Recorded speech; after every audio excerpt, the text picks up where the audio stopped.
जय शिवराय. नमस्कार शेतकरी बांधवांनो, आजच सबस्क्राईब करा आपला चॅनल आपली बाजार समिती म्हणजे शेतमालाचे बाजारभाव रोजच्या रोज दररोज व बेल आयकॉनवर क्लिक करा व मिळवा दररोजचे बाजारभाव लगेचच्या लगेच. आपली बाजार समिती युट्यूब चॅनलवर एकच उद्देश, माझ्या बळीराजाला घर बसल्या सर्व प्रकारचे शेतमालाचे बाजारभाव समजले पाहिजे.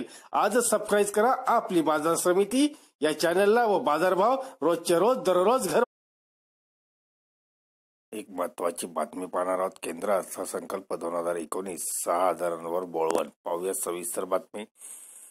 हंगामी केंद्रीय अर्थमंत्री पियुष गोयल यांनी शुक्रवारी तारीख 1 लोकसभेत अंतरिम अर्थसंकल्प मांडताना शेतकऱ्यांसाठी क्रांतिकारक पाऊल उचलल्याचा आविर्भाव आणून प्रत्यक्षात वर्षाला 6,000 रुपये 3 हप्त्यात टेकवण्याची योजना जाहीर केली.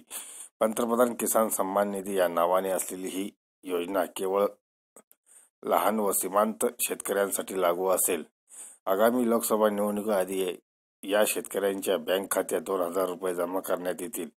शेती क्षेत्रासाठी तरतुदी. राष्ट्रीय गोकुळ अभियानामध्ये 750 कोटी रुपयांची वाढ करण्यात येत आहे. गोधनात टिकाऊ अनुवांशिक उन्नतीकरणासाठी राष्ट्रीय कामधेनू योजनांची स्थापना करण्यात येणार आहे. मत्स्य व्यवसायात प्रोत्साहन देण्यासाठी स्वतंत्र विभागात 1.5 कोटी रुपयांची तरतूद. पशुपालन व मत्स्य व्यवसाय करणाऱ्या शेतकऱ्यांना व्याजदरात 2% सवलत देण्यात येणार आहे. तसेच नियमितपणे आणि वेळेवर व्याज भरणाऱ्या शेतकऱ्यांना व्याजदरात 3% सवलत दिली जाणार आहे.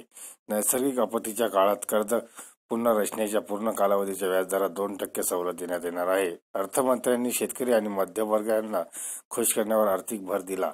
लहान व सीमांत शेतकऱ्यांना थेट आर्थिक सहाय्य आणि मध्यमवर्गीयांसाठी वार्षिक 5 लाखांपर्यंतचे उत्पन्न करमुक्त करण्याचा प्रस्ताव असल्याची घोषणा मंत्री गोयल यांनी आपल्या भाषणात केली. आगामी लोकसभा निवडणूक 3 महिन्यांवर आलेली असून मोदी सरकारच्या कार्यकाळातील हा शेवटचा अर्थसंकल्प आहे.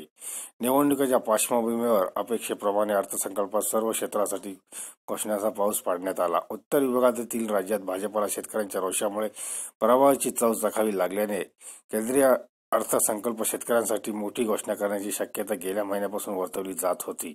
शेतकऱ्यांना थेट अर्थसहाय्य आणि भावांतर योजना, आधारभूत किंमत व बाजारभाव यातील फरक याविषयी सरकार निर्णय जाहीर करेल अशी चर्चा होती. परंतु अर्थसंकल्पाने या बाबतीत निराशाच केली. अर्थमंत्र्यांनी भावांतर योजनेविषयी काहीही उल्लेख केला नाही. त्यांनी शेतकऱ्यांना थेट उत्पन्न आधार देण्यासाठी पंतप्रधान किसान सन्मान निधी योजनेची घोषणा केली, परंतु त्यासाठी जमीन धारणेची अट घातल्यामुळे सरसकट सर्व शेतकऱ्यांना त्याचा लाभ होणार नाही. तसेच शेतकऱ्यांना तुटपुंजी आर्थिक मदत घोषित करण्यात आली आहे. अर्थसंकल्पाच्या घोषणेनंतर 2 हेक्टरपेक्षा कमी जमीन असणाऱ्या लहान व सीमांत शेतकऱ्यांना 3 समान हप्त्यात आर्थिक एकूण 6,000 रुपयांचे आर्थिक सहाय्य करण्यात येणार आहे. ही रक्कम थेट शेतकऱ्यांच्या बँक खात्यात जमा केली जाईल.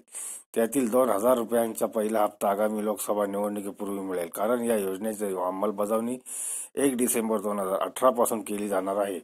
या योजनेसाठी एकूण 75,000 कोटी रुपयांची तरतूद केली असून त्यातील 20,000 कोटी चालू वर्षासाठी आहे, असे अर्थमंत्र्यांनी सांगितले. या योजनेच्या देशभरातील 12 कोटी शेतकरी कुटुंबांना लाभ मिळेल असा दावा त्यांनी केला. या योजनेचा संपूर्ण आर्थिक भार केंद्र सरकार उचलणार आहे. तेलंगणा सरकार शेतकऱ्यांच्या खरीप आणि रब्बी हंगामासाठी प्रत्येकी एकरी 4,000 रुपये अशी एकूण एकरी 8,000 रुपयांची मदत करते. तेलंगणा सरकारने यासाठी अर्थसंकल्पात 12,000 कोटी रुपयांची तरतूद केलेली आहे. ओडिशा सरकार शेतकऱ्यांना वार्षिक 10,000 रुपये देते. या 2 राज्यांच्या तुलनेने केंद्र सरकारने शेतकऱ्यांसाठी जाहीर केलेली रक्कम तुटपुंजी आहे. केंद्र सरकारची मदत एकेरी नसून ती सरसकट 6,000 रुपये अशी आहे. अर्थमंत्र्यांनी मांडलेला हा अर्थसंकल्प अंतरिम असल्यामुळे विविध मंत्रालय आणि खात्यांसाठी जाहीर केलेला निधी हा काही महिन्यापुरताच लागू असेल. त्यामुळे या अर्थसंकल्पातील घोषणांना मर्यादित महत्त्व आहे. लोकसभा निवडणुकीनंतर स्थापन होणारे नवीन सरकार जुलै महिन्यात पूर्ण अर्थसंकल्प सादर करेल, तेव्हा अंतरिम अर्थसंकल्पातील तरतुदींमध्ये बदल केला जाऊ शकतो. धन्यवाद मित्रांनो. अशी शेतीविषयी माहिती व शेतमालाचे बाजारभाव घेऊ आपण रोजच्या रोज भेटणार आहोत. तरी व्हिडिओला शेअर व लाईक करायला विसरू नका. भेटूया पुढील व्हिडिओ सोबत. तोपर्यंत नमस्कार.